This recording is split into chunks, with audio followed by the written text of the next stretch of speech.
Olá, neste vídeo nós vamos configurar o ambiente de trabalho para a cadeira de computação gráfica e interfaces e vamos ver alguns exemplos de programas a correr usando o WebGL. Portanto, é esse o nosso objetivo, é fazermos o nosso primeiro programa WebGL e vê-lo a correr. Portanto, a primeira fase é descarregarmos o IDE e o IDE que nós adotamos é o Visual Studio Code. Tem aqui o URL onde o podem descarregar, se calhar a maior parte de vocês até já o têm instalado. Nesse caso podem fazer skip de uma boa parte deste vídeo. Existem versões para Mac, Windows e Linux. No meu caso também já tenho instalado a versão Mac. Pronto. O segundo passo, depois de instalarem o Visual Studio Code, é clonarmos aqui um repositório, cujo URL também tem aqui acessível. Clonarmos um repositório que tem logo as bibliotecas que nós vamos usar, pelo menos agora de início. Para clonarem, se já tiverem o Visual Studio Code instalado, podem vir aqui e escolher esta opção de abrir o repositório diretamente no IDE. Portanto, eu vou escolher esta opção. Vou autorizar a que abra o Visual Studio Code.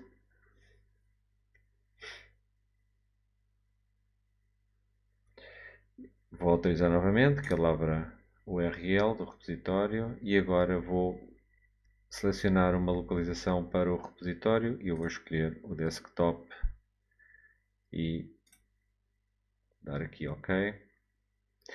E agora vou-lhe mandar abrir o repositório nesta janela.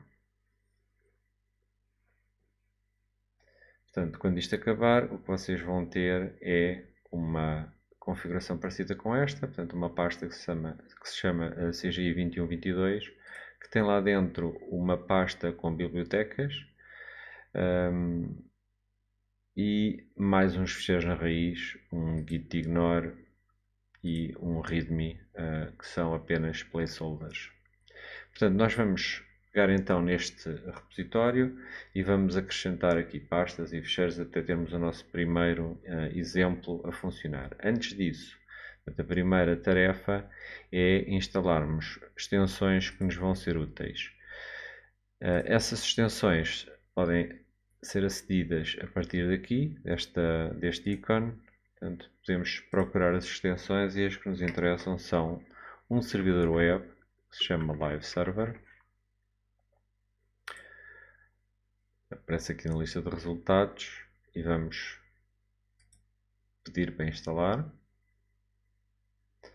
E o outro é um suporte para fazer syntax highlighting de pequenos programas que nós escrevemos, que são denominados shaders e que são escritos numa linguagem de shading, nomeadamente a linguagem GLSL.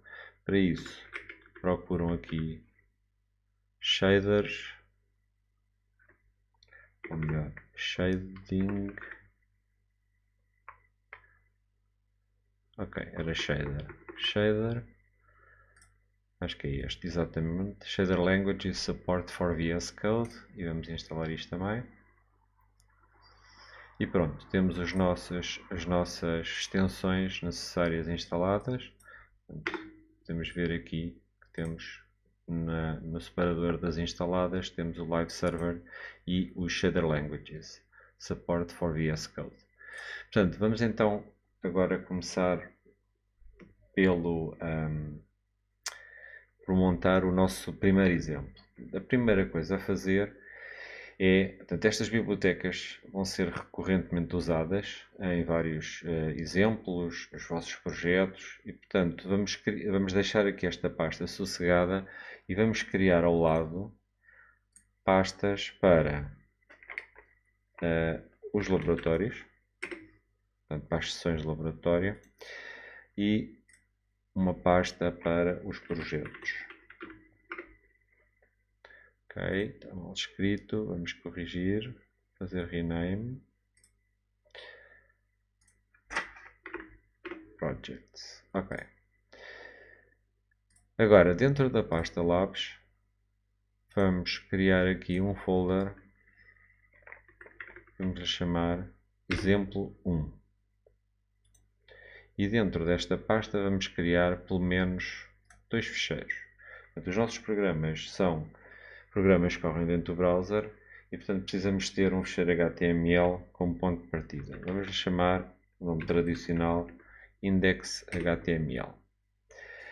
Para além disso, vamos criar aqui também um ficheiro que vai ter o nosso código, o código da nossa aplicação, e vamos lhe chamar app.js. Portanto, são convenções também normalmente usadas em aplicações web.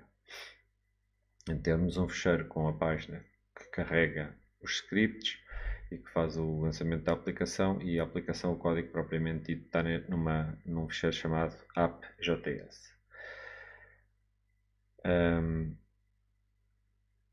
Podemos já agora criar aqui um folder na pasta Labs para um exemplo 2, ok? E isso faz com que aqui o Visual Studio Code passe a mostrar a hierarquia de uma forma mais comum. Portanto, coloca a pasta EX01 do exemplo dentro da pasta Labs e não com uma barra como estava aqui ainda há pouco. Portanto, para já ainda não temos código para o exemplo 2 e vamos começar então por construir o código do nosso exemplo 1. Portanto, é um ficheiro HTML e um ficheiro HTML pode começar com esta declaração e depois tem um elemento head, um elemento HTML,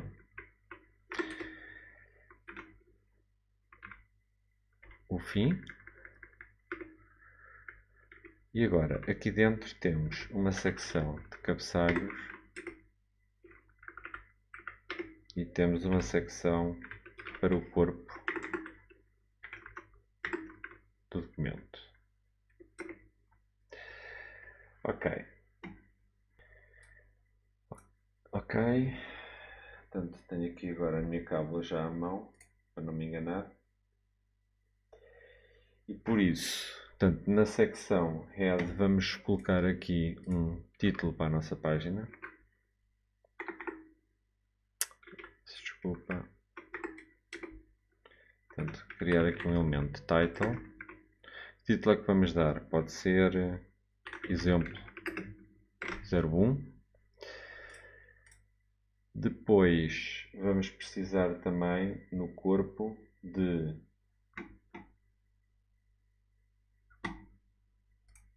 declarar uma zona onde se vai visualizar o conteúdo da nossa aplicação. Ou seja, numa página HTML podemos ter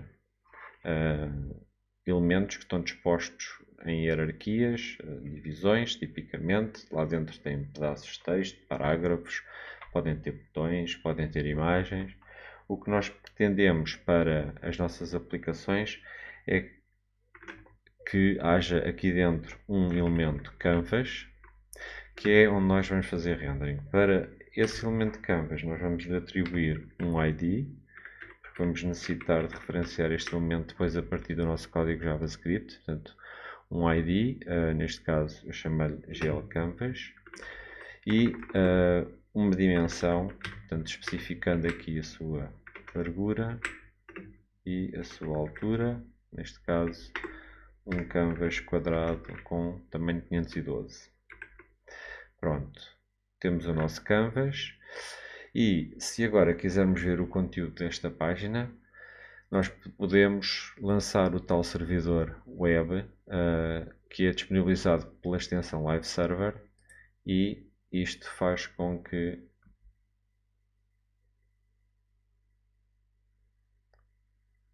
ele lance um servidor que abre a página em questão. Okay? Neste caso ele lançou-me o Safari, mas nós podemos copiar aqui o URL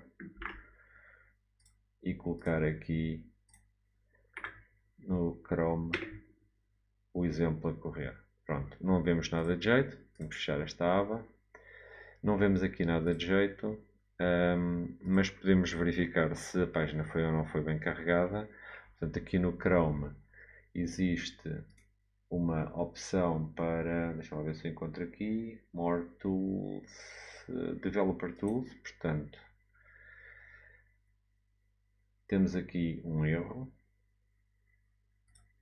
reportado, portanto, failed to load resource, the server responded with a status of 404 not found, portanto, ele tentou carregar um ícone que representa o site, portanto, para substituir aqui este elemento, conforme vocês veem aqui no GitLab e neste exemplo do servidor, mas como, portanto, que é um default, mas como não conseguiu carregar, deu um erro, mas este erro é para ignorar. Portanto, como temos aqui a janelinha do nosso Chrome a ocupar apenas metade da largura do ecrã, eu vou mudar aqui a configuração. Deixem ver se eu descubro onde é que é isto. Provavelmente aqui, para as ferramentas aparecerem por baixo. Pronto. Ok. E podemos verificar, portanto, fazendo aqui hover sobre as diferentes partes da página, que o nosso canvas está aqui e tem um ID chamado GL Canvas e tem dimensões 512 por 512. Portanto, temos já uma página que tem lá dentro um canvas e agora o que necessitamos é ter código WebGL que desenhe nesse canvas. Portanto, o ponto a seguir é, para termos código WebGL, mandarmos carregar um script que tem o código da nossa aplicação. Isso podemos fazer com este elemento script. Portanto, na nossa página HTML vamos dizer que queremos carregar um script do tipo módulo, porque vamos usar a sintaxe de módulos do JavaScript, e apontamos aqui com este atributo source o caminho para o nosso fecheiro, que neste caso é na própria pasta onde está o HTML, o fecheiro app.js. Pronto. E só para verificarmos se isto está tudo ok, vamos pôr aqui apenas um grande alert, só para dizer que estamos cá e para verificar que isto foi executado. Ok? Portanto, quando eu gravei, automaticamente o live server comunica com o browser, ele faz automaticamente reload da página, portanto detecta que a página foi mudada e temos aqui o nosso alert. Okay? Portanto, a nossa aplicação, e se eu fizer reload à mão, também acontece o mesmo. Portanto, a nossa aplicação está a correr, temos o nosso código JavaScript a ser invocado e, portanto, estamos no bom caminho. Agora, o que é que nós vamos precisar mais? Portanto, na nossa aplicação JavaScript, nós vamos ter, vamos apagar este alert, não vamos precisar dele para nada, mas nas nossas aplicações nós vamos ter tipicamente o código estruturado com uma função que trata de fazer o setup da aplicação, seguida de uma outra função que é a função que é invocada sempre que o canvas necessita ser redesenhado. Portanto, as aplicações estão constantemente a redesenhar o conteúdo do canvas. Pensem, por exemplo, em uma animação, precisam de mostrar os objetos em diferentes posições ao longo do tempo e por isso esse canvas tem que ser sempre redesenhado. E para isso há uma função onde nós concentramos digamos, toda a lógica de desenho da nossa aplicação. Para o setup, nós vamos ter uma função de setup, okay? E para então o rendering, para desenhar, vamos ter uma função que se chama render ou animate, por exemplo. Antes de mais, antes de podermos avançar muito, vamos espreitar então um pouco as bibliotecas que foram fornecidas. Portanto, esta pasta libs tem aqui três fecheiros, três bibliotecas, digamos assim. Uma biblioteca de utilitários, que é que vai ser mais visível, agora vamos usar mais neste exemplo. Uma biblioteca que tem tipos de dados, vetores, matrizes e que tem operações com esses tipos de dados, portanto que oferece esses tipos de dados em JavaScript, que são tipos de dados que também existem depois digamos, acessíveis nos shaders, são os tais programas que são executados dentro do GPU, e esta biblioteca tenta imitar um pouco o estilo desses tipos de dados. Portanto, até segue a mesma nomenclatura, os mesmos nomes para esses tipos. E finalmente temos aqui uma biblioteca que é o 3JS. Portanto, tem aqui o código que permite usarmos a API disponibilizada para essa biblioteca. Portanto, vamos espreitar aqui para já a biblioteca utils e, portanto, todos os programas WebGL programados em baixo nível, portanto, nós estamos a falar de usar uma biblioteca de mais alto nível, como é o caso do 3JS, que esconde os detalhes mais baixo nível do WebGL. Portanto, quando usamos o WebGL diretamente, nós temos sempre que fornecer, e estamos conscientes disso, fornecer shaders para os nossos programas. Portanto, sempre que mandamos desenhar uma linha, um conjunto de pontos, um triângulo ou um conjunto de triângulos, temos que indicar de que forma queremos transformar vértices e de que forma queremos pintar fragmentos, que são os pixels. Portanto, são esses dois pequenos programas que nós temos sempre necessidade de especificar. Ora, esta biblioteca ajuda-nos a carregar esses programas para a nossa aplicação e esses programas podem estar armazenados em dois locais. Um deles é colocarmos esses shaders dentro de scripts aqui no nosso HTML e depois vamos lá buscar o código-fonte e compilamos esses shaders antes de enviarmos para a placa gráfica. A outra hipótese é termos estes shaders no servidor, no nosso servidor web, numa pasta shaders, por exemplo, e usarmos o URL para pedirmos ao servidor o código-fonte desses shaders e fazermos novamente as mesmas operações, que são compilar o código do shader, verificar que está tudo ok e, finalmente, enviar esses shaders para a placa gráfica. Portanto, nós vamos ver as duas abordagens e elas são, digamos, permitidas aqui por esta biblioteca utiljs. Tem aqui código que facilita o carregamento desses scripts. Portanto, a primeira abordagem que nós vamos seguir é a de colocar os shaders dentro de uma pasta específica e, portanto, com fecheiros isolados para cada um dos shaders. Portanto, neste caso, nós vamos criar então aqui dentro da pasta x01 do nosso exemplo, uma nova pasta. Vamos lhe chamar shaders. Ok? E temos aqui uma função, que é esta, load shaders from URLs, onde nós passamos um argumento, que é um array. Portanto, será um array de strings, que são os nomes dos shaders que queremos carregar, e a função prefixa este prefixo, que é o segundo argumento, e que se nós não dissermos nada passará a ser shaders, por isso é que eu chamei aquela pasta ali dentro shaders, prefixa, portanto, estes nomes destes URLs com este prefixo e procura-os dentro de uma pasta com este nome. Portanto, ele concatena um prefixo com uma barra e depois com URL para cada um dos shaders. Pronto. Este código, eu não vou explicar isto porque, assim, em grande detalhe, mas isto faz um carregamento de cada um desses shaders. Como o carregamento é feito de uma forma assíncrona, quer dizer que esta função pode não terminar logo e, portanto, fica a correr e, a uma dada altura, esses shaders vão estar todos carregados. Portanto, só nessa altura é que nós podemos passar para a fase seguinte em que necessitamos desses shaders. O que esta função devolve no final, portanto, isso é que é o importante para já, é um objeto que funciona como um dicionário que tem, onde nós damos como chave o nome do shader e obtemos como output o código-fonte desse mesmo shader. Okay? Portanto, nós vamos então começar por criar aqui dentro um fecheiro. Eu vou-lhe chamar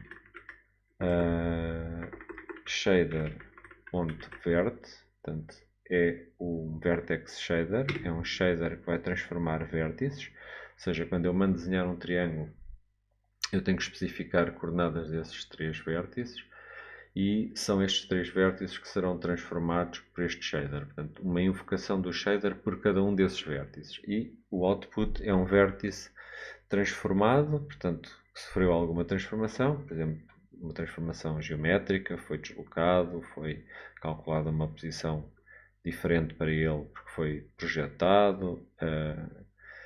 Enfim, há várias operações que se podem fazer no Vertex Shader e, portanto, eu vou agora escrever código que não é muito, se calhar, digamos, não é muito lógico ou não é muito claro para vocês o que é que este código faz, mas é assim, vamos depois ter a oportunidade de olhar para isto com mais detalhe. Portanto, o que o shader tem é uma função main, okay? Portanto, a sintaxe é parecida com a do C. E no caso do Vertex Shader, há uma variável que tem que ser obrigatoriamente escrita pelo Vertex Shader, que é o resultado da transformação das coordenadas do vértice. Portanto, é esta variável GLPosition indica isso. E, portanto, o que eu vou ter aqui é, vou dizer que é igual ao input, e eu digo, portanto, os inputs associados aos vértices são designados por atributos. Eu digo aqui que é um vec2, ou seja, um vetor com 2 dimensões, tem 2 coordenadas, um x e um y, e vou-lhe chamar vPosition. Ok, pronto. Então, o que eu estou aqui a indicar é que os meus Vertex Shaders estão à espera de receber em cada vértice informação relativamente a uma entidade que eu designei por vPosition e que, portanto, é um atributo do vértice, que eu batizei de vPosition, e que é suposto ser um float com 2 componentes, portanto, um vetor com 2 componentes flutuante. E o que o meu programa que transforma vértices, a única coisa que faz é copia para a posição transformada a posição que recebeu. Portanto, não está a aplicar transformação rigorosamente nenhuma aos meus vértices. Portanto, é o shader mais simples, o Vertex Shader mais simples que se pode fazer. Pronto, este é o meu Vertex Shader e agora vou criar um Fragment Shader. E vou-lhe chamar shader.frag. Portanto, vou usar as extensões vert e frag para distinguir entre Vertex Shaders e Fragment Shaders. E neste caso, eu vou, portanto, também tenho uma função main, e a variável que é obrigatório atribuir no Fragment Shader é esta fragColor, que determina a cor final do meu pixel. Nós vamos, no nosso programa, pintar os pixels das nossas primitivas. Portanto, o objetivo vai ser até desenhar um triângulo, vamos pintar os pixels desse triângulo todos de vermelho. E, portanto, eu vou dizer que este fragColor, ou seja, a cor de um fragmento, é igual a red 1, green 0, blue 0 e opacidade 1. Pronto. E tenho aqui então um Fragment Shader e um Vertex Shader. Portanto, voltando aqui à nossa aplicação, o que eu quero fazer logo de início é carregar para esse tal dicionário, um objeto dicionário, o código-fonte que se encontra aqui, okay? Para poder continuar, digamos, a fazer depois o setup da minha aplicação. Portanto,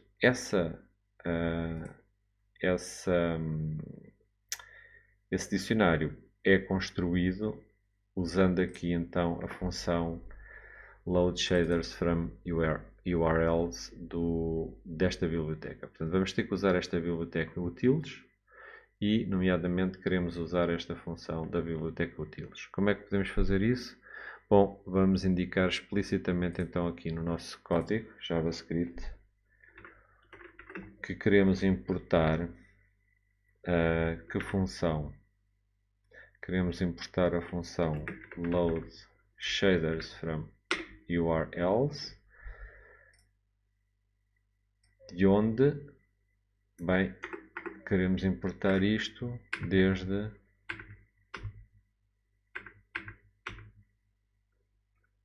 vamos indicando o caminho, utils. Portanto, isto é a declaração que me permite importar esta função que é exportada por este módulo utils. Portanto, a partir do momento em que eu importei, posso, no meu script, chamar a referida função load shaders from URLs e em que é suposto eu passar um tal array com os URLs dos shaders.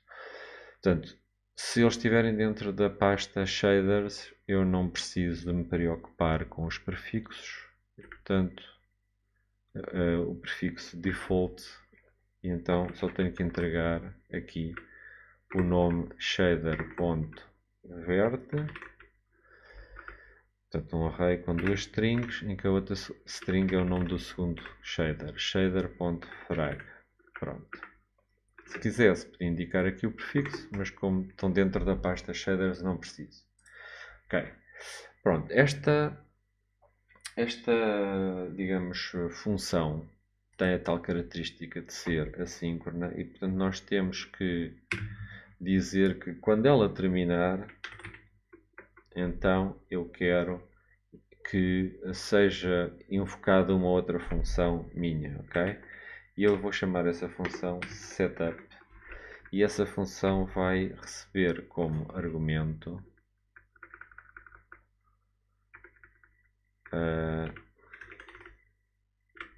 eu vou chamar ao dicionário shaders, vai receber como argumento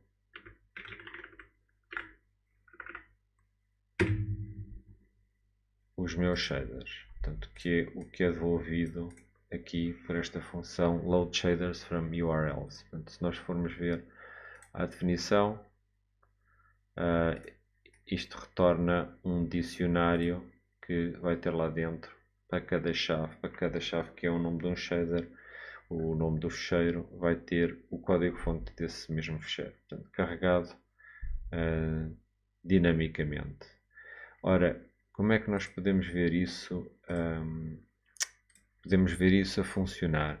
Se formos aqui à nossa aplicação e programarmos agora a nossa função, vamos declarar aqui uma função setup que aceita tal variável shaders, o tal dicionário, e agora podemos fazer aqui um alert de shaders, só para ver o que é que ele escreve, se é que isto escreve. Pronto, eu fiz save e ele de facto mostrou aqui a dizer que este shaders é um objeto, ok? Não é muito interessante, não conseguimos espreitar o que é que lá está dentro, mas vamos para conseguir olhar lá para dentro, vamos fazer o seguinte, vamos usar aqui as ferramentas de desenvolvimento do browser e vamos ao nosso código-fonte pôr aqui um breakpoint, ok? Vamos fazer reload.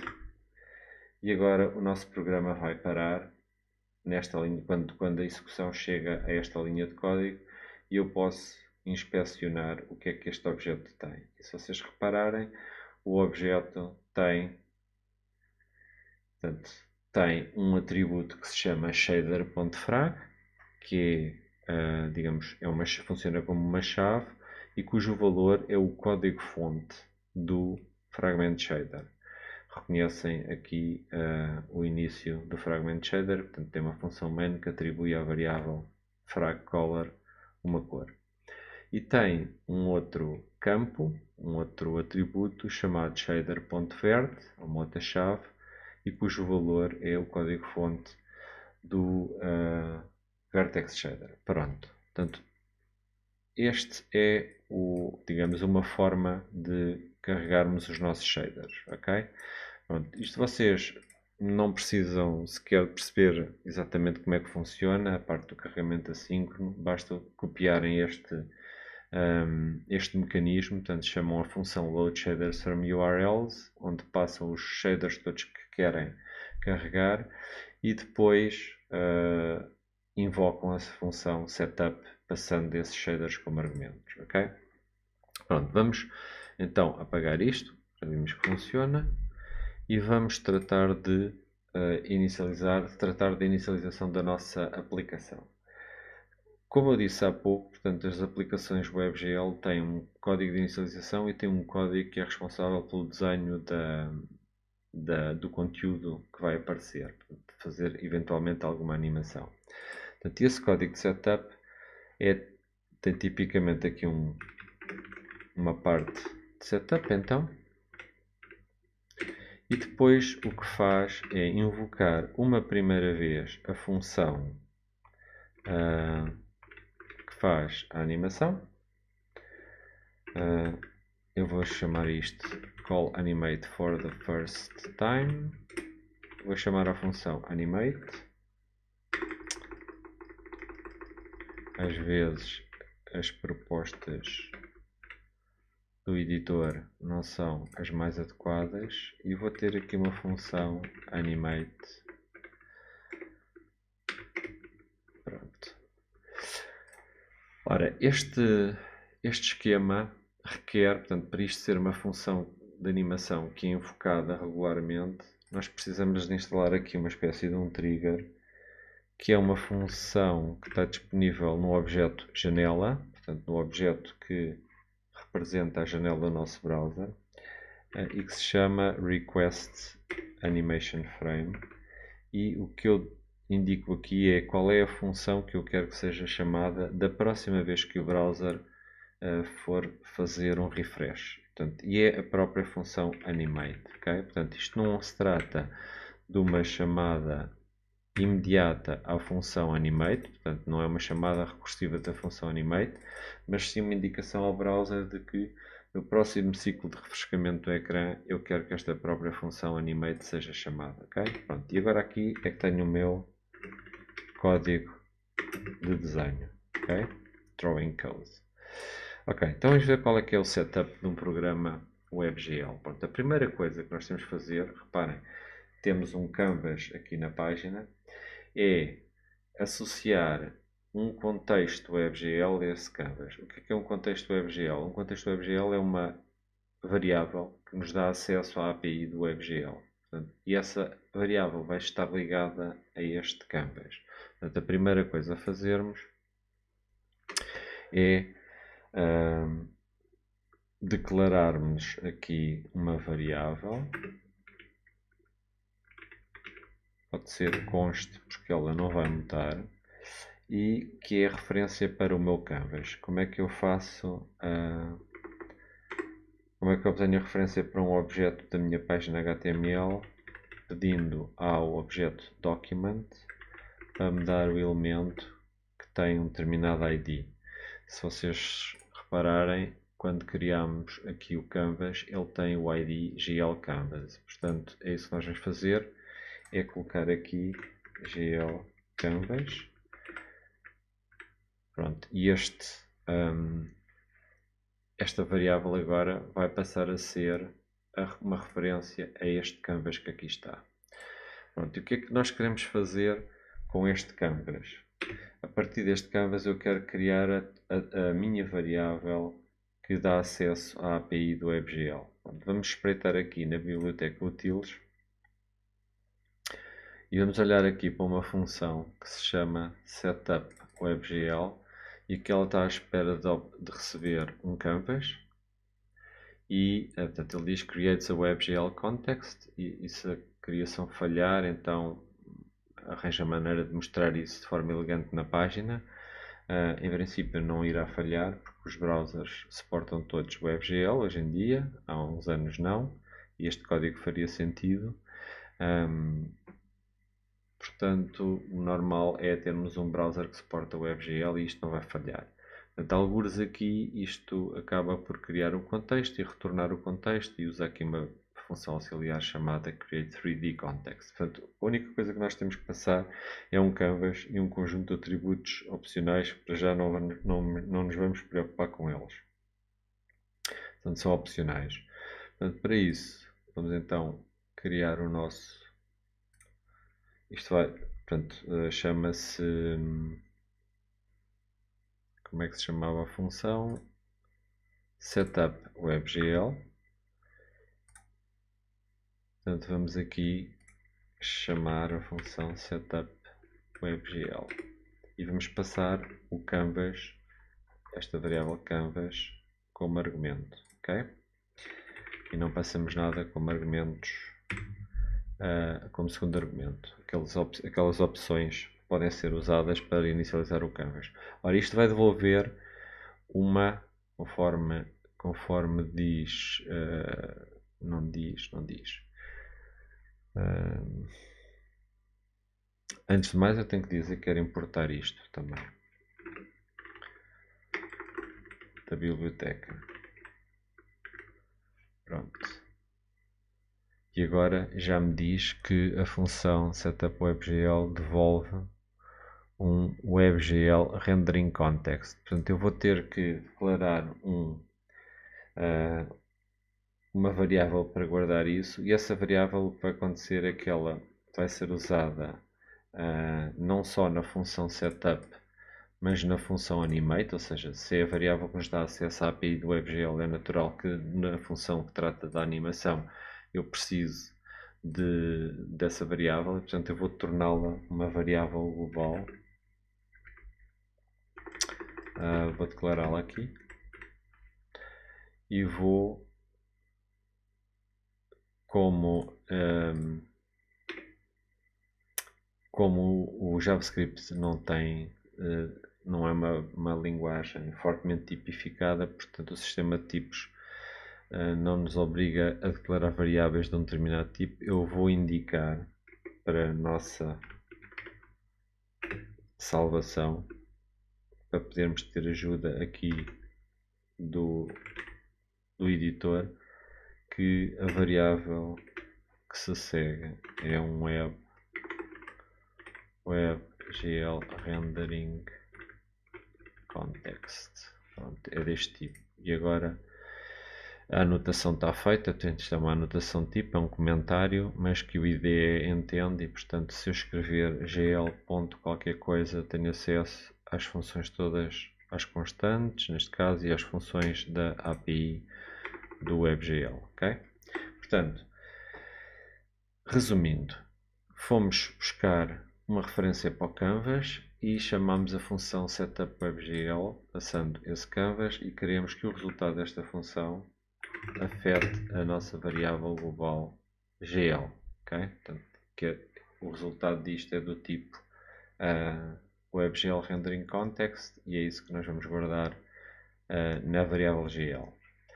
Mais coisas, portanto, a seguir precisamos de indicar dentro do canvas, que é este retângulo, qual é que é a sub-área lá dentro onde queremos que o WebGL desenhe. Portanto, isto é o elemento HTML, mas pode dar-se o caso de eu não querer visualizar o conteúdo ocupando a área toda e apenas ocupando um retângulo.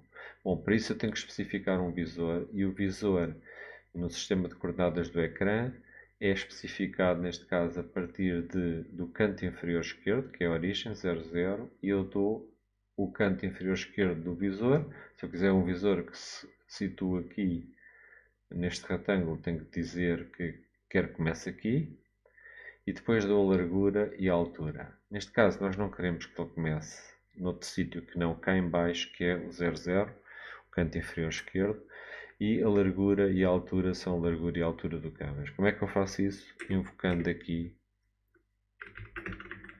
portanto eu vou pôr aqui um comentário, setup da viewport, é o nome do visor, e a função é glViewport, e tem o canto inferior esquerdo, x, o canto inferior direito, coordenada y, a largura, que eu quero que seja o canvas.width, e a altura que eu quero que seja o canvas.height. Ok. Portanto, neste momento, o que é que nós temos na nossa função setup, depois de carregarmos os shaders, eles terem terminado?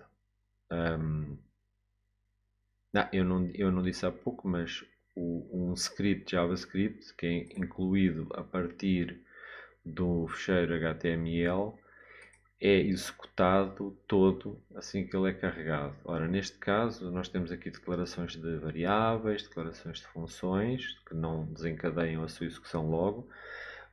O que temos fora de funções é esta chamada da função load shaders from URLs com este then, portanto com este é o facto de ela ser assíncrona, com este then a dizer quando ela terminar, quando aquele trabalho terminar, então invoca a função setup, passando-lhe o tal valor retornado pela função que se chama, que eu aqui dei-lhe o nome de shaders, ok? Portanto, este é o código que é executado quando o script é carregado, durante o carregamento da página. Portanto, depois salta para aqui e trata de fazer aquilo que temos vindo a observar. Ora, o que é que falta mais? Portanto, temos o canvas, especificamos, vamos obter o WebGL Rendering Context a partir do canvas, especificamos já qual é o retângulo dentro desse canvas que queremos usar para desenho e vamos aproveitar para fazer uma outra coisa que é definir a cor do background. Portanto, isto faz-se chamando a função GL Clear Color, que define qual é que é a cor com que o frame buffer é limpo, quando eu o mandar limpar, ok? Portanto, isto afeta uma variável de estado da API que é a cor com que se limpa o fundo. Uma vez mais, é especificado usando os componentes Red, Green e Blue. Nós vamos pôr aqui, para a cor do fundo, vamos escolher o preto. Red, Green e Blue, tudo a zeros. Este quarto argumento representa a opacidade, portanto, queremos uma cor completamente opaca, e neste caso, preto, em concreto. Portanto, Red, Green e Blue a preto. Ora, o que é que precisamos mais? Pronto, a parte aqui de setup para já está feito e agora podemos tentar então no nosso código de desenho limpar o frame buffer. Portanto, a única coisa que vamos tentar fazer é limpar o frame buffer e vamos fazer isso com a função glclear, e a função glclear pode limpar não só o frame buffer como outros buffers. Portanto, eu tenho que indicar aqui quais é que são os buffers que eu quero limpar, e isso é indicado através de uma máscara, portanto uma máscara de bits, e eu vou para já indicar que quero o color buffer, portanto glclear color buffer bit, e pronto, só isto. Ora, vamos ver o que é que acontece, se há para aqui erros ou não há erros. Não há erros nenhuns e temos o nosso fundo pintado de preto, ok? Portanto, se nós formos aqui, não sei porquê, mas este ainda não percebeu. Ok, agora finalmente percebeu que tinha sido refrescado. Então eu vou remover este breakpoint, vou apagar aqui isto. Portanto, o nosso exemplo já pinta de preto a cor do fundo. Portanto, estamos no bom caminho e agora vamos tentar então desenhar um triângulo, ok? Ora, para desenhar um triângulo, nós vamos precisar, eu vou começar por escrever o código que desenha mesmo um triângulo. Portanto, nós vamos procurar aqui, fazer um teste, uma coisa simples, que é perguntar ao Google WebGL Draw Triangle, e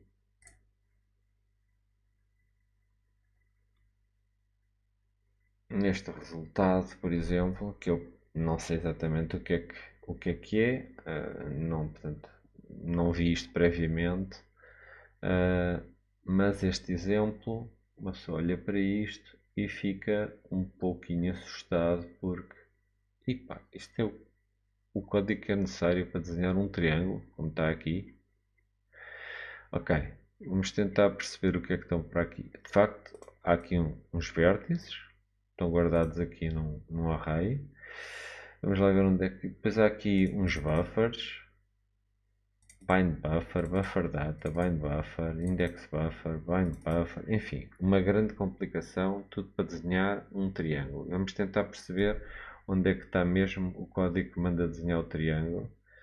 E cá está um clear color, que já vimos também. E vemos aqui mais coisas esquisitas, um viewport, e está aqui uma função, uma chamada, onde finalmente aparece aqui uma coisa que sugere que se estão a desenhar, a função é draw, qualquer coisa, se estão a desenhar triângulos, ok? Portanto, o problema destas APIs de baixo nível é que para fazermos coisas simples exige um trabalho medonho e, portanto, porque temos que controlar tudo ao mais baixo nível. Portanto, eu vou fechar este exemplo e vou começar talvez pela parte final. Para desenharmos triângulos temos, ou qualquer outra primitiva em WebGL, temos duas funções. Uma que se chama drawArrays e outra que se chama drawElements, portanto, que era a que estava ali naquele exemplo. Okay? A diferença entre estas duas funções é que numa usamos dados diretamente para especificar os atributos dos vértices das nossas primitivas. Na outra usamos índices, ou seja, usamos uma indireção. Portanto, vamos começar pela versão que desenha diretamente a partir dos dados, portanto, a função drawArrays. E eu vou dizer que quero desenhar, portanto, a função, todas as primitivas são desenhadas usando esta função, e a primeira coisa que eu vou fazer é ir aqui à ajuda WebGL online e vou pôr aqui o nome da função e temos aqui uma página com help. Portanto, vamos olhar para os argumentos. Os argumentos são o mode, o first e o count. Ora, o que é que diz aqui no mode? No mode diz que é um enumerado que especifica o tipo de primitiva a desenhar e que estes são os tipos possíveis. E olhando aqui para triangles, diz, para o último precisamente, diz que este valor, gl.triangles, faz com que a função vá desenhar um triângulo para cada grupo de 3 vértices. Ok, então vamos começar por este. Ainda que só queiramos desenhar um triângulo, quer dizer que vamos apenas passar 3 vértices. Depois, o first indica o quê? Especifica o índice de início no array do vetor de pontos. Ok, vamos imaginar então que eu tenho os meus pontos do triângulo armazenados num array e que só tenho lá 3 pontos. Portanto, nesse caso, o índice do primeiro é o índice 0. Ok? Portanto, é 0 que eu vou colocar aqui. E depois tenho que indicar também no último argumento quantos vértices, o número de índices a serem desenhados, ou seja, o número de vértices que vão ser usados para, desenhar, para o desenho. Se eu só quero desenhar um triângulo, digo que são 3 vértices. Ok? Pronto. Ok, mas olhando para este código, portanto, nós até podemos tentar executar isto. E olhando para este código, nada acontece, obviamente. Também nós estaríamos à espera de outra coisa. E olhando aqui para o help, para as ferramentas de desenvolvimento, vemos que estão aqui a acontecer erros.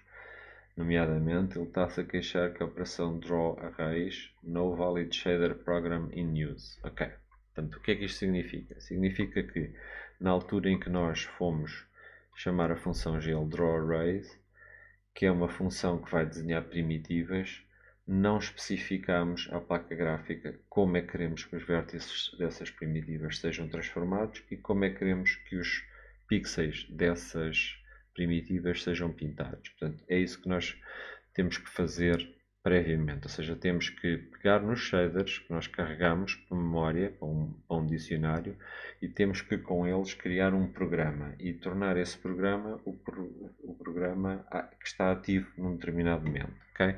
Portanto, pegar nos shaders e criar um programa a partir deles pode-se fazer aqui no setup, até porque neste caso é um exemplo muito simples. Podemos considerar que o setup passa por criar esse programa e que a parte da animação passa apenas por usar esse programa para desenhar qualquer coisa. Okay? Usar esses shaders para desenhar qualquer coisa. Quando eu falo em programa, estou-me a referir então ao par Vertex Shader mais Fragment Shader. Portanto, vamos começar então por fazer isso. Esse programa vai ser mais uma variável global. Porquê? Porque nós vamos precisar de lhe aceder aqui no Setup para o criar e aqui no Animate para o tornar o programa ativo antes de se fazer o desenho. Portanto, eu vou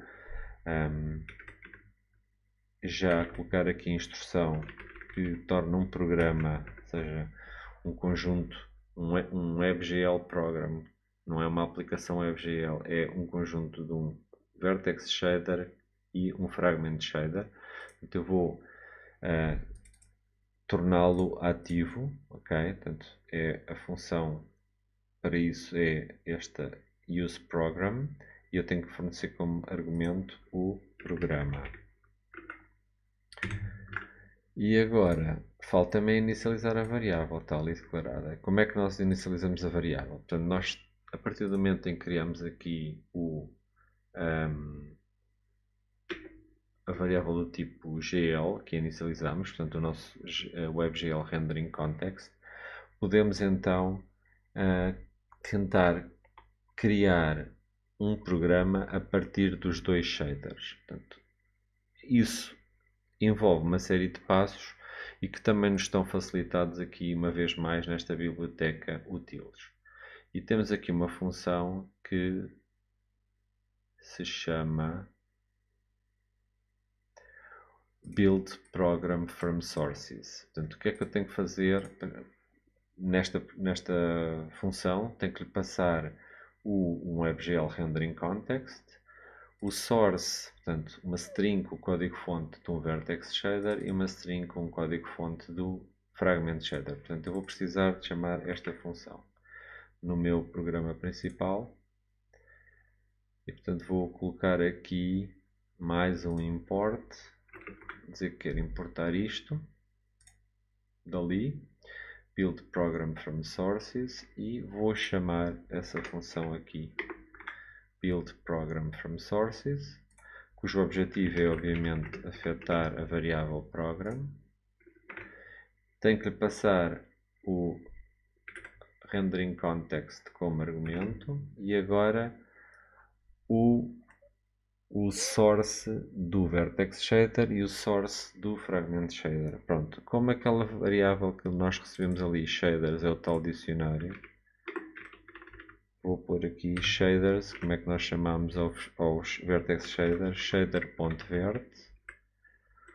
Ok, este é, portanto, estou a aceder ao dicionário e usar shaders.vert como chave. E agora o fragment shader, que será shader.frag.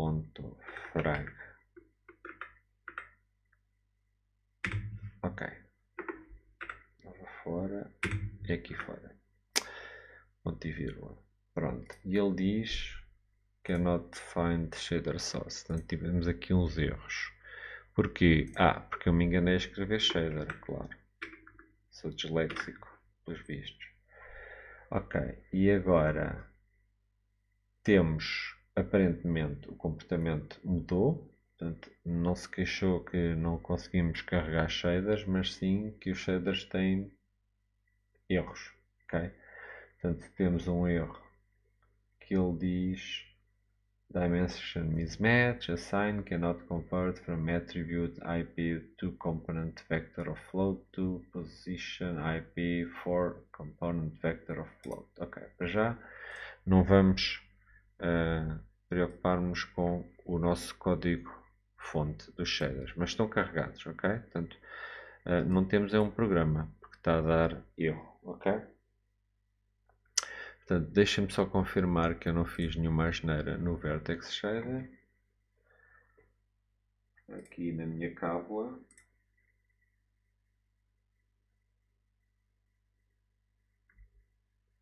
Fiz, claro que fiz. Pronto.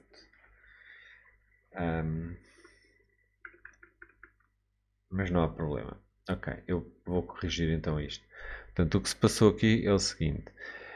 Apesar de nós termos declarado que o atributo vPosition era um vec2, esta variável aqui, que é a posição do vértice, é dada sob a forma do... Portanto, o tipo desta variável é um vec4, ou seja, é um ponto a 4 dimensões. Para já, nós não vamos questionar isso, okay? Vamos apenas fazer uma coisa que é mudar o tipo então do atributo, dizer que o atributo é um vec4, ok? Pronto, isso resolve o problema. Havia uma outra hipótese de manter o atributo como um vec2 e depois aqui construirmos um vec4 onde as duas primeiras posições vêm daqui e depois eu acrescento como terceira coordenada 0 e como quarta coordenada 1. Isto para vocês é mágico neste momento, mas veem que também resolve o problema. Eu fiz save e ele não se queixou. Okay? Portanto, temos estas duas hipóteses. Para já, a mais fácil é declarar ali o atributo como sendo do tipo vec4. Okay? Pronto. Ora, se nós quisermos ver de facto que tudo correu bem, podemos ir aqui colocar um breakpoint, remover aquilo, está ali que é lixo, colocar um breakpoint nesta instrução, fazer reload da nossa página e saltar agora uma linha de código e ver que de facto este programa, esta variável program ficou bem inicializada, ok? Portanto é um objeto do tipo WebGL program, ok? Portanto, eu vou mandar continuar, vou remover o breakpoint, já não precisamos disto. E vamos voltar então aqui para o código da nossa aplicação. Portanto, para não nos perdermos, o que é que nós fizemos até o momento? Mandámos desenhar triângulos, assumindo que alguns, ainda não sabemos bem onde nem como, mas vamos ter os três vértices guardados, portanto dizemos que é a partir do vértice 0 e que são 3, e portanto queremos desenhar triângulos, ok? E queremos desenhá-los usando este programa, e este programa é um programa que se fez criado a partir deste shader.vert, portanto deste vertex shader e deste fragment shader, portanto estamos a ensinar à placa gráfica a fazer a transformação das nossas coordenadas, dos nossos vértices e a pintar os pixels. Vai pintar de vermelho. Portanto, voltando aqui, o que é que nós precisamos para definir um triângulo? Bem, vamos precisar de certeza das coordenadas dos vértices, ok? E essas coordenadas dos vértices eu vou declará-las aqui como, portanto, vou usar aqui um vetor. Vou chamar vertices e este vetor vai ter aqui os vértices. Ora, vamos pensar nos vértices em 2D, portanto um triângulo num plano, só precisamos nos preocupar com as coordenadas x e y, e para isso eu vou usar vetores a duas dimensões para representar cada um dos pontos dos vértices. Portanto, eu vou ter aqui 3 vec2, portanto 3 arrays a duas dimensões de floats, e o meu triângulo vão ser estes 3 vértices que aqui estão. Vamos dar coordenadas a isto, menos 0.5 em x, menos 0.5 em y, por exemplo. 0.5 menos 0.5 e para o último 0.5, não, 0.5, ok? Ok, então vamos gravar e passamos a ter um erro a dizer que o VEC2 não está definido. E de facto não está. Este VEC2 é um tipo de dados que é exportado aqui por esta biblioteca MVJS. Portanto, o que nós precisamos de fazer é ir aqui ao app e passarmos a importar também coisas da biblioteca MVJS. Para já é este tipo de dados, VEC2 MP. Ok? O erro desapareceu, mas nada apareceu, o triângulo ainda não se vê. Portanto, isto são os vértices. Ora, estes vértices existem onde?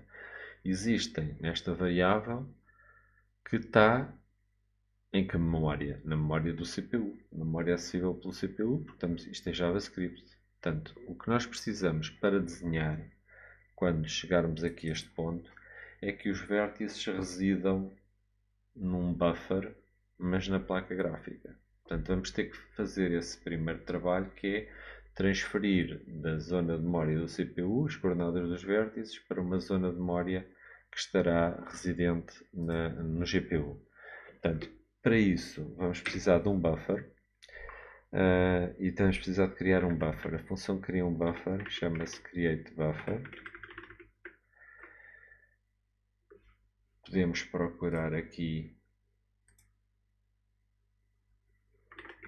WebGL create buffer e cá está o help da função. Portanto, não tem argumentos, portanto é só isto, e devolve um WebGL buffer. Portanto, precisamos aqui de uma variável para guardar este buffer. Para já vamos assumir que é uma variável local, ok? É um buffer que vai ter as posições dos vértices. Portanto, eu vou-lhe chamar a buffer, um buffer, ok? À falta de um nome melhor. E o que é que eu preciso agora de fazer? Preciso, ok, criei o buffer, tenho que tornar o buffer, antes de colocar lá dados, já agora a função que preenche um buffer com dados é a função bufferdata, ou pode ser a função bufferdata. E se formos ao help, diz aqui uma coisa que é, deve dizer aqui alguma coisa que é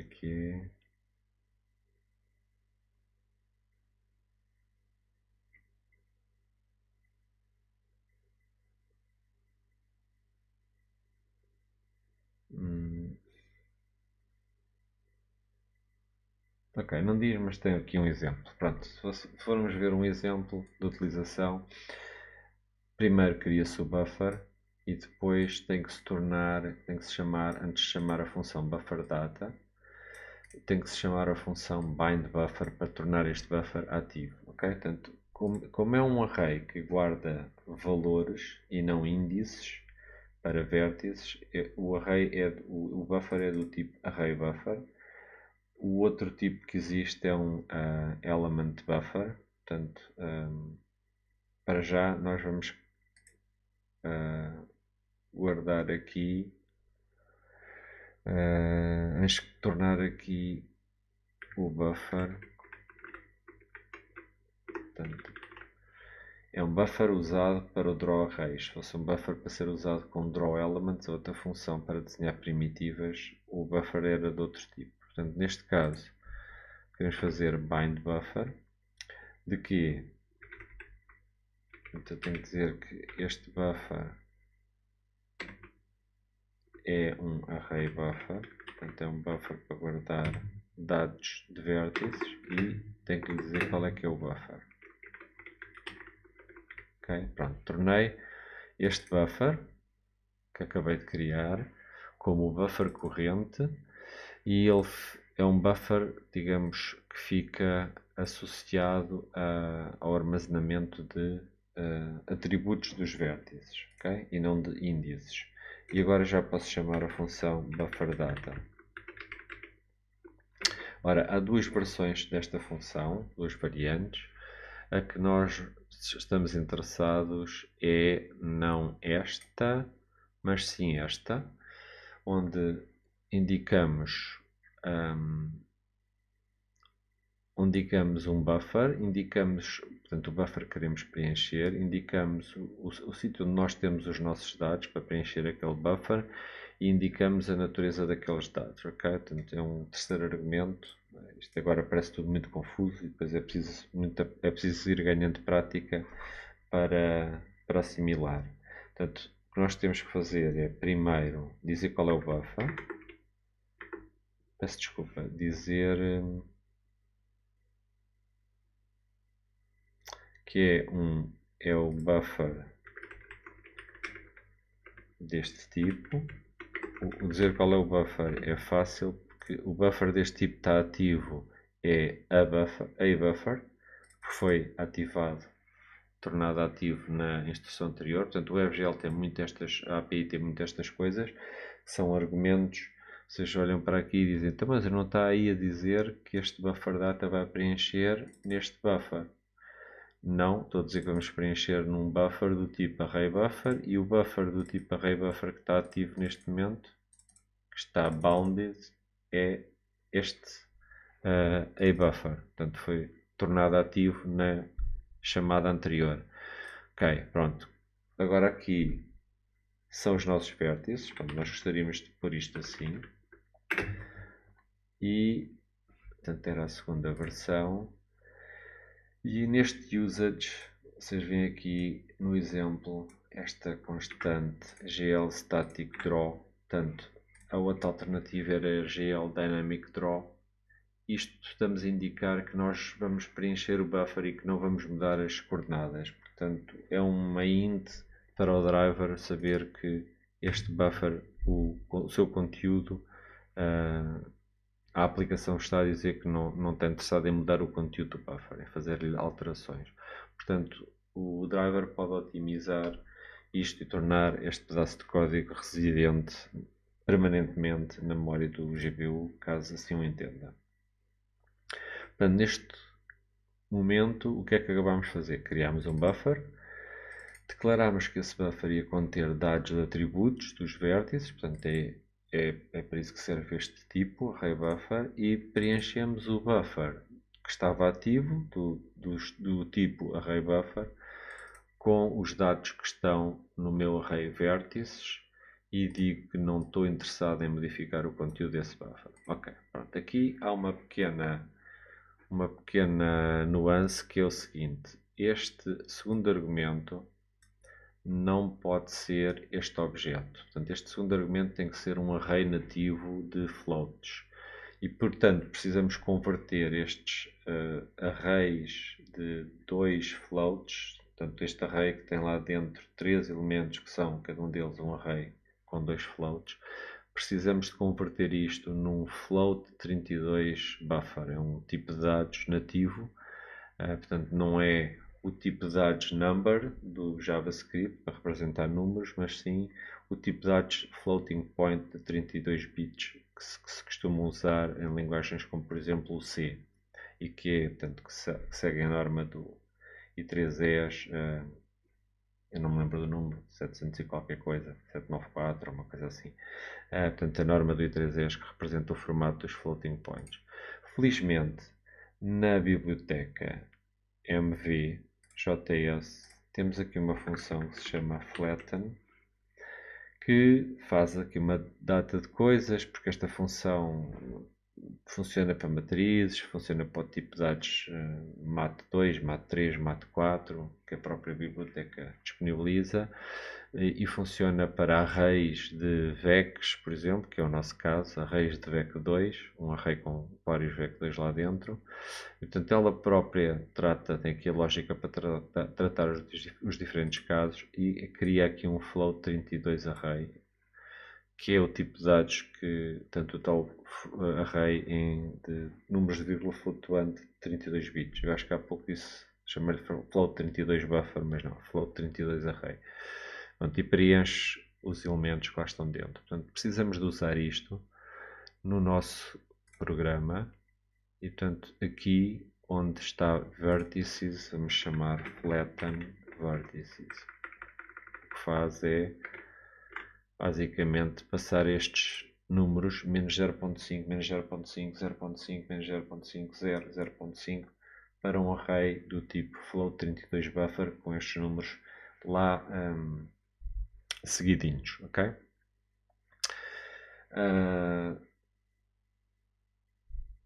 Ok, portanto temos para já o buffer preenchido e agora há uma outra coisa que temos que fazer, que é descrever à API como é que os dados que estão dentro do buffer devem ser interpretados. Pronto. E precisamos então de olhar aqui para o Vertex Shader e no Vertex Shader nós dissemos que havia um atributo chamado vPosition. Um vértice pode ter mais atributos, por exemplo, podia ter uma posição, uma cor, temperatura, enfim. Pensarmos em propriedades que queremos associar aos vértices, coordenadas de textura, por aí adiante. Cada atributo tem um tipo e tem um nome. Portanto, como inputs para os vértices, cada vértice tem como inputs o conjunto de atributos que o definem. Como é que nós passamos, como é que nós dizemos que os nossos buffers que têm lá dados, como é que eles correspondem, ou como é que podemos ensinar o GPU a extrair desses buffers os diferentes atributos? Bom, de facto, a API do WebGL permite fazer isto de muitas maneiras. Por exemplo, se pensarmos num cenário em que tínhamos aqui, eu vou só acrescentar, vamos pensar que temos também uma cor associada a cada vértice. Okay? Podemos ter armazenamento em memória em que, por exemplo, num buffer podemos ter um vértice 1 cor 1, vértice 2 cor 2, vértice 3 cor 3, por aí adiante. Podemos ter layouts que são assim. E depois, no outro buffer, as cores. Ou podemos ter num buffer uma zona que tem vértices, seguida de uma zona que tem as cores. Ok? Portanto, isto é um cenário parecido com o anterior, mas tudo no mesmo buffer. Isto é um buffer para cores, um buffer para vértices. Isto é também um único buffer, mas em que as vértices e cores estão alternados. Portanto, nós temos que ensinar o WebGL a encontrar os atributos dentro do buffer.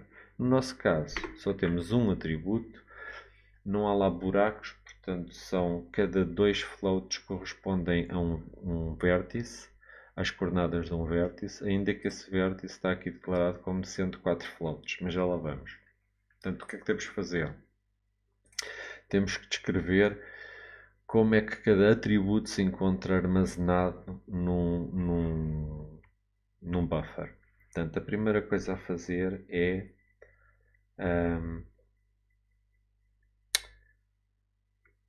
chamar a função. Primeira coisa não vou escrever o código exatamente pela ordem certa, já vamos ver.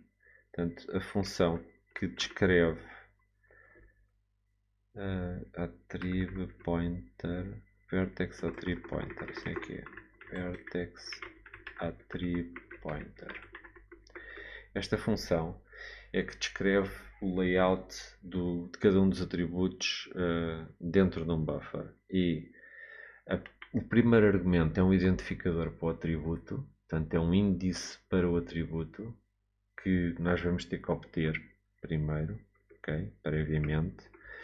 O segundo argumento é o número de elementos que correspondem àquele atributo. Neste caso vamos dizer que são 2 e o seu tipo são 2 do tipo float, o que nós temos no buffer. Depois há aqui um outro argumento que vai ser sempre false, okay? Que é aquele normalized. Vamos pôr isto sempre a false. Depois temos um stride e um offset. O stride é a passada, ou seja, quantos bytes temos que saltar para ir do buffer do princípio de um atributo para um dado vértice para o mesmo atributo para o vértice seguinte. Portanto, se houver vértices e cores, coordenadas e cores alternadas, nós temos que saltar por cima das cores e calcular também o tamanho total ocupado por as coordenadas de cada vértice. Portanto, é um bloco de memória que tem os bytes correspondentes às coordenadas e os bytes correspondentes às cores. Isso será o stride, a passada. E o offset é para este atributo em concreto, que é identificado por este índice aqui do primeiro argumento, que ainda não preenchemos, qual é que é o offset relativamente ao início do buffer para encontrar o primeiro valor para esse atributo. Okay? No caso de um buffer que só tem um atributo lá armazenado e que não tem nenhum buracos, não temos que saltar nada, podemos pôr quer o stride, quer o offset a 0. Portanto, e a API que faça as contas. Na realidade, isto corresponde a ter offset a 0 e este stride é 2 vezes o tamanho ocupado por um float. Portanto, isto é a mesma coisa que ter aqui um stride de 8 bytes. Quer dizer que cada vértice ocupa em memória no buffer os seus atributos ocupam 2 vezes 4, 8. Portanto, 8 bytes. Portanto, 4 bytes para cada float, como são 2 floats, dá 8. Pronto, aqui este índice. Como é que se obtém? Este índice obtém-se com a função que eu vou colocar aqui para se tornar mais lógico.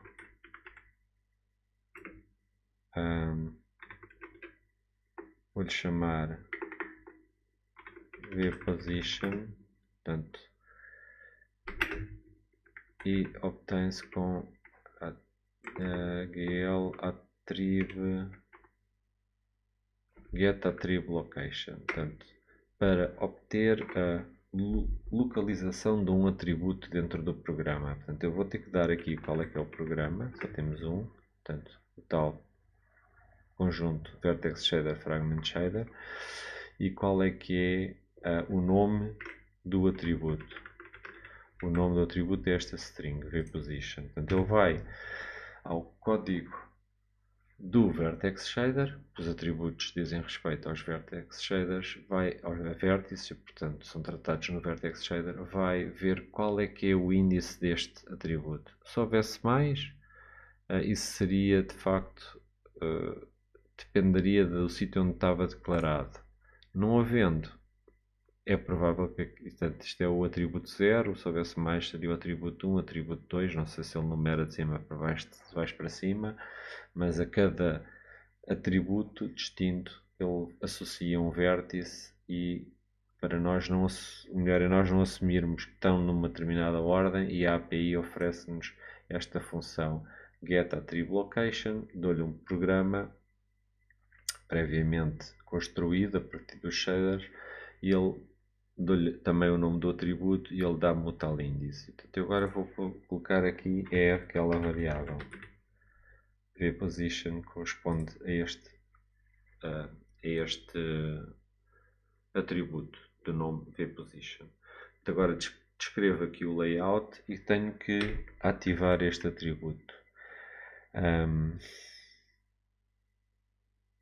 Portanto, enable vertex attrib array.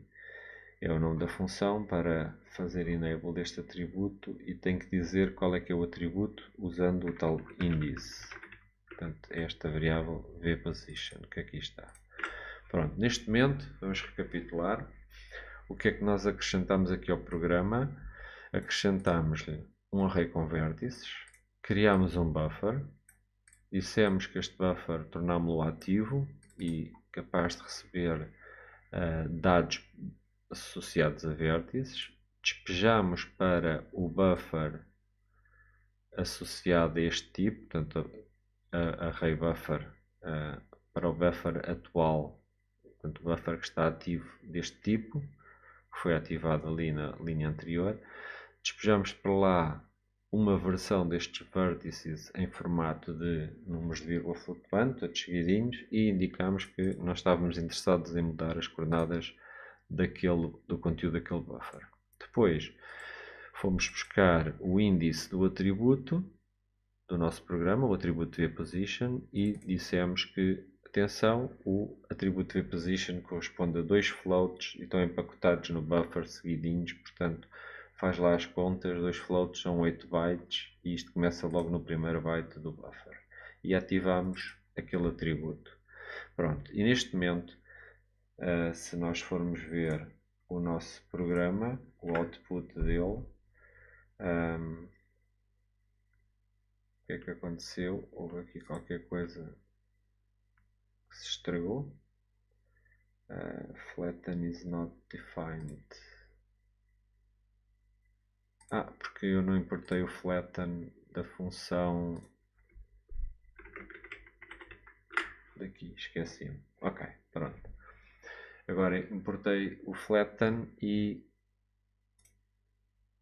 gravei e temos finalmente o nosso triângulo desenhado no ecrã. Okay? Portanto, temos um triângulo desenhado a partir destes dois shaders, portanto, cujas coordenadas destes 3 vértices são estas que aqui estão. Está desenhado a vermelho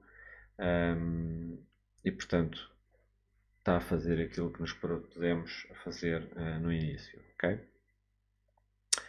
O que é que nós agora podemos experimentar? Podemos experimentar, por exemplo, vir aqui ao Fragment Shader e tentar pintar isto de amarelo. Red e Green a 1. Gravo e fica amarelo. Okay? Voltar a colocar isto a vermelho. Podemos experimentar, ir aqui ao Vertex Shader e dizer, por exemplo, que queremos empurrar isto tudo 0,3 unidades para a direita.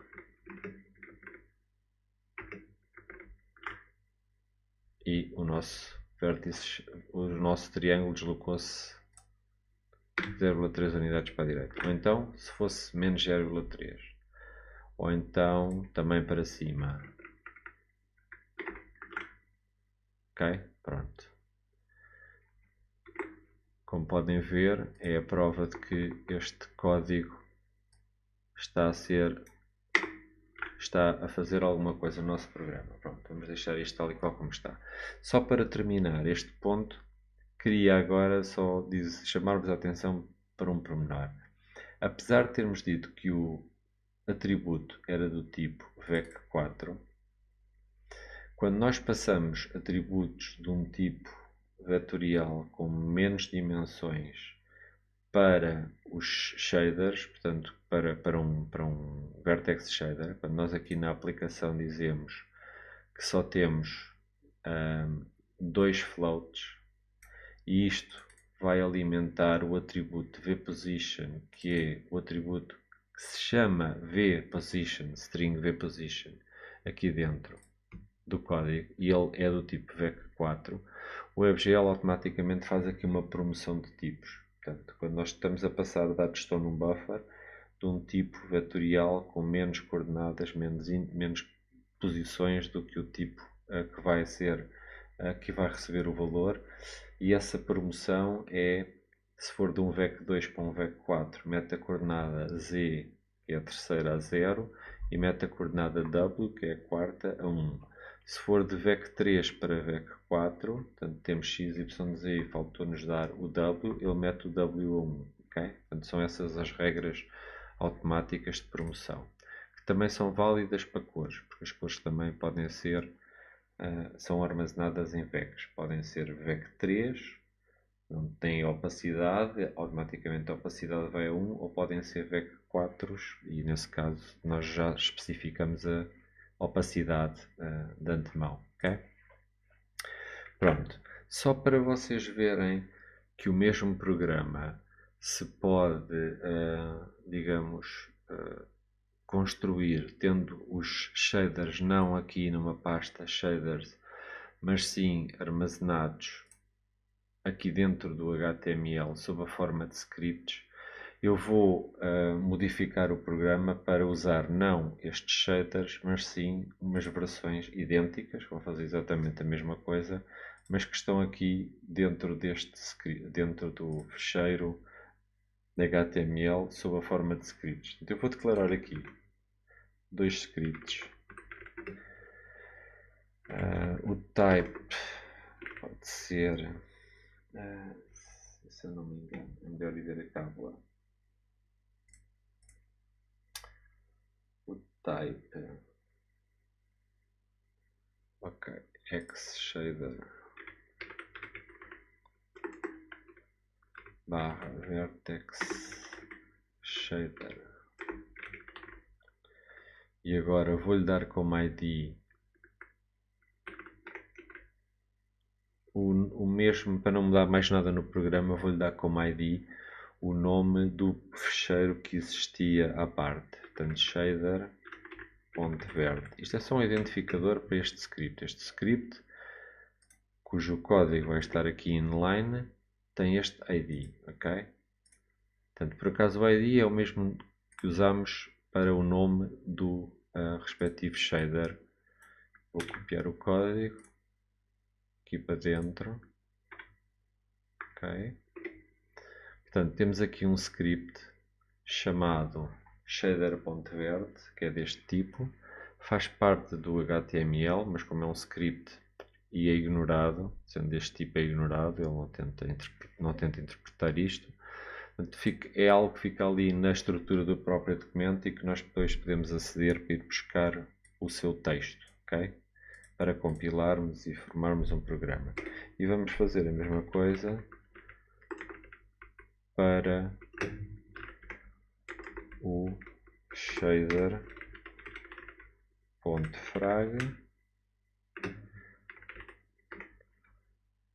do tipo xshader barra fragment shader. Okay. E vamos aqui copiar o código disto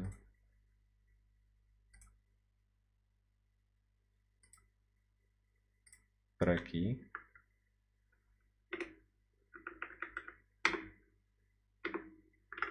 E pronto, temos agora dois scripts. Já agora, só para vermos que de facto ele vai usar esta versão e não a versão que está guardada em fecheiro, vamos mudar aqui a cor para amarelo, ok? E o que é que nós vamos fazer então? Vamos modificar aqui o código de arranque. E em vez de usarmos este mecanismo de carregamento em diferido, vamos chamar uma outra função que está lá também, que se chama não load shader from URLs, mas sim load shaders from scripts, que devolve na mesma um array, okay? Um objeto, peço desculpa, um objeto que funciona como um dicionário, portanto load shaders from scripts. Passo-lhe aqui um array que é exatamente o nome dos IDs, agora não é dos fecheiros, por isso é que eu disse que não queria mudar muito o código, usar as mesmas convenções. Isto agora funciona como são os IDs dos scripts que vão ser carregados. Portanto, reparem que este script tem o ID shader verde e o outro shader frag. Portanto, é isso que eu estou aqui a passar. Ok. E agora, isto é aquilo que eu tenho, portanto, isso vai devolver o tal dicionário, que é o que eu tenho que usar na invocação da função setup. Portanto, chamo diretamente a função setup. Aqui era chamada a posterior, quando isto é uma promise, quando esta promise for satisfeita, portanto, quando aquilo tiver terminado, uma vez que é síncrono.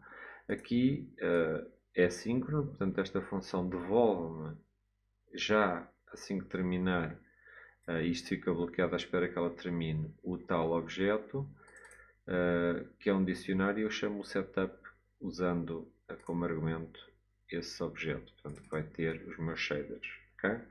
Portanto, se eu gravar isto, temos um triângulo amarelo, ok? Pronto, era isto que eu queria partilhar convosco como digamos, primeiro exemplo para vocês montarem o vosso ambiente de trabalho e poderem experimentar então o vosso primeiro programa em WebGL. Adeus.